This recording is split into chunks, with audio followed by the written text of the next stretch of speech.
Good afternoon বন্ধুরা, welcome to my channel Ankana blog. আজ আবার নতুন গল্প নিয়ে হাজির হয়ে গেছি আমি অঙ্কনা। কেমন আছো সবাই? আমি তো বেশ ভালো আছি, তোমাদের আশীর্বাদে, তোমাদের ভালোবাসায়। তোমাদেরকে আজ কৃষকের গল্প শোনাবো। একজন কৃষক তার দই, দুধ, মাখন এগুলো বিক্রি করে তার সংসার চালাতো।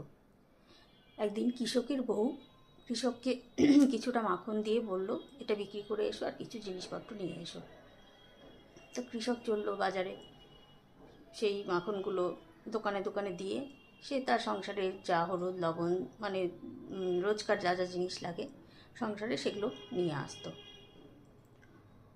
তো যথারীতি সে একটা মুদি দোকানে গেছে, সেখান থেকে সে ওরকম মাখন দিয়ে জিনিসপত্র নেয়। তো সেদিনও গেছে, তো দোকানদারকে দিয়ে বলল যে যা যা লাগবে চিনি, লবণ, তেল, হলুদ এগুলো সব নিয়ে আসলো। তো দোকানদার প্রতিদিন মাপে না, সেদিন হঠাৎ তার ইচ্ছে হলো যে আমি তো ডেলি মাপি না, আজ একটু ওজন করে দেখি তো কতটুকু করে সে মাখন দেয়, সত্যি কি 1 কেজি আছে নাকি।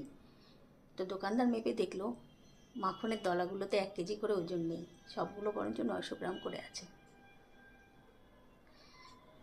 তো সে তো দোকানদার রেগে মেগে অস্থির, কাল আসুক একবার দোকানে আমার। তো পরের দিন যথারীতি আবার কৃষক মাখন নিয়ে হাজির হয়েছে দোকানে দেবে বলে। তো সে দোকানে ঢুকতে ঢুকতেই দোকানদার তো খুব রেগে মেগে তাকে বলছে, বেরিয়ে যাও, আমার দোকানে কোনো চিটিংবাজের কোনো জায়গা নেই, তুমি এখানে আর আসবে না মাখন দিতে।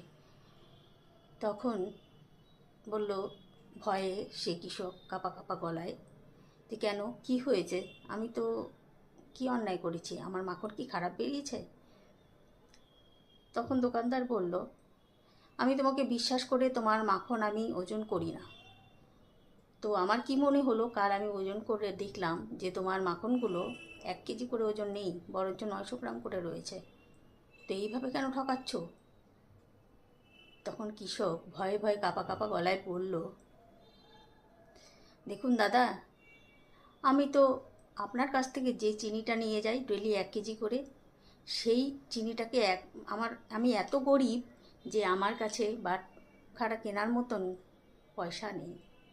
তো আপনার যে চিনিটা নিয়ে যাই সেই চিনিটা একদিকে রেখে পাল্লা আর একদিকে আমি ওই মাখনটাকে রেখে ওজন করে নিয়ে আসি, এতে আমার দোষটা কোথায় বলুন?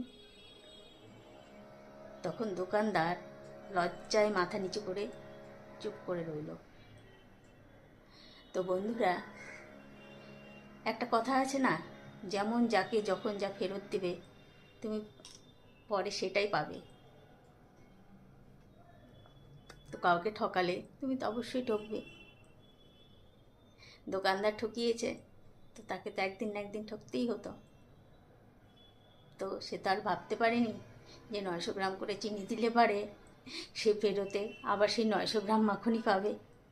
সেটা কিন্তু ইচ্ছাকৃত কৃষক দেয়নি, ওই যে বলে না ভাগ্যের পরিহাস, ভগবান তাকে এইভাবে দেখিয়ে দিল যে কাউকে ঠকাতে নেই, ঠকালে তুমিও একদিন না একদিন ঠিক ঠকবে। চলো বন্ধুরা, কেমন লাগলো গল্পটা অবশ্যই কিন্তু কমেন্টে জানিও।